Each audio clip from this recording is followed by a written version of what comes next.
تو اللہ کے بندو، ہم لوگوں کو اللہ سے ڈرتے ہوئے 1931 سے سنن ترمذی پہ عمل کرنا چاہیے۔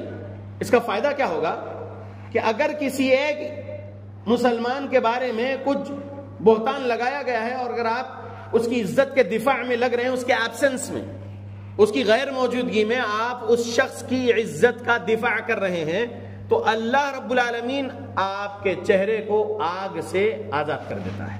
یہ اللہ کے حبیب صلی اللہ علیہ وسلم نے فرمایا، 1931 سنن ترمذی۔ لہذا ہم اپنے بھائی بہن کے ایبسنس میں ان کے بارے میں اگر کچھ غلط سن رہے ہیں تو کیا کرنا ہے؟ فوری رد کرنا ہے اس جھوٹ کا، اس بہتان کا۔ سمجھ رہے اللہ کے بندو؟ پہلے رد کر دو کہ نہیں یہ جھوٹ ہوگا، میں تو نہیں مانتا اس بات کو، انہوں نے ایسا جرم نہیں کیے ہوں گے، میرا یقین ہے وہ ایسا جرم نہیں کیے ہوں گے، میں اس بات کو جھوٹ مانتا ہوں۔ پہلے نمبر پہ کر دو، پھر ان کے بارے میں آپ فکر کرتے ہیں تو تحقیق میں لگو کہ سچ میں ایسا کچھ ہوا ہے یا نہیں، اور تحقیق کے بعد معلوم بھی ہو جائے کہ ایسا کچھ ہوا ہے، وہ جھوٹا الزام نہیں ہے بلکہ سچا الزام ہے، ایسا ہوا ہے، تو خاموش ہو جاؤ، پردہ ڈال دو۔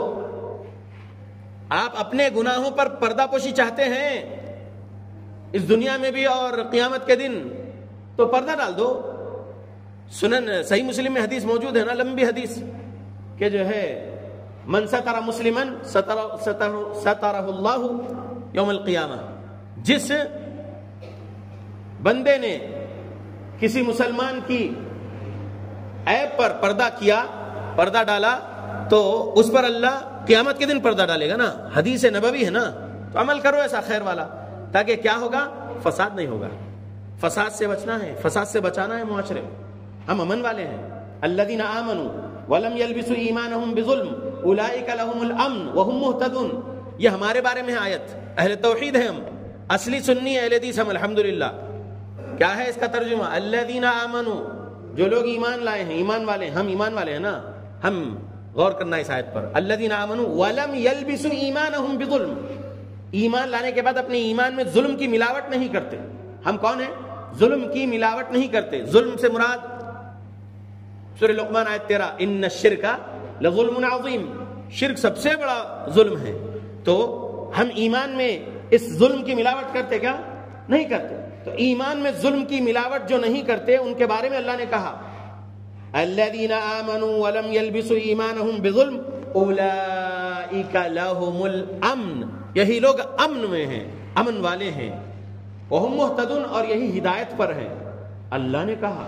لہذا اللہ کی بات ہم پر یہ فٹ ہونا ہے، ہم اہل حدیث ہے نا، تو ہم معاشرے کے جھوٹ کا رد کرتے رہنا ہے، ادب احترام سے، نرمی سے، اور جہاں پر کچھ سختی بتانا ہے تو اس سختی میں گالی گلوچ نہ ہو۔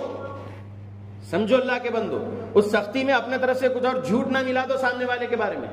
سختی سے رد کرنا ہے جھوٹ کا، تو جھوٹ سے جھوٹ کا رد نہیں، سچ سے جھوٹ کا رد۔ سمجھو اللہ کے بندو۔ تو افواہیں پھیلانے سے فساد پھیلتا ہے معاشرے میں، فساد سے ڈیولپمنٹ نہیں ہوگا۔ ایک محلے کا ہو، ایک ضلع کا ہو، ایک اسٹیٹ کا ہو، ایک کنٹری کا ہو ڈیولپمنٹ، تو کب ہے ڈیولپمنٹ؟ امن کے ساتھ۔ امن کے بغیر ڈیولپمنٹ ہو ہی نہیں سکتا۔ ناسمجھ ہے جو بیٹھے ہیں بڑی بڑی کرسیوں پہ، جو فساد ہی فساد پھیلا رہے ہیں۔ ڈیولپمنٹ چاہتے ہیں تو امن قائم کرنا ضروری ہے، امن کے ساتھ ہی ترقی ہو سکتی ہے معاشرے کی۔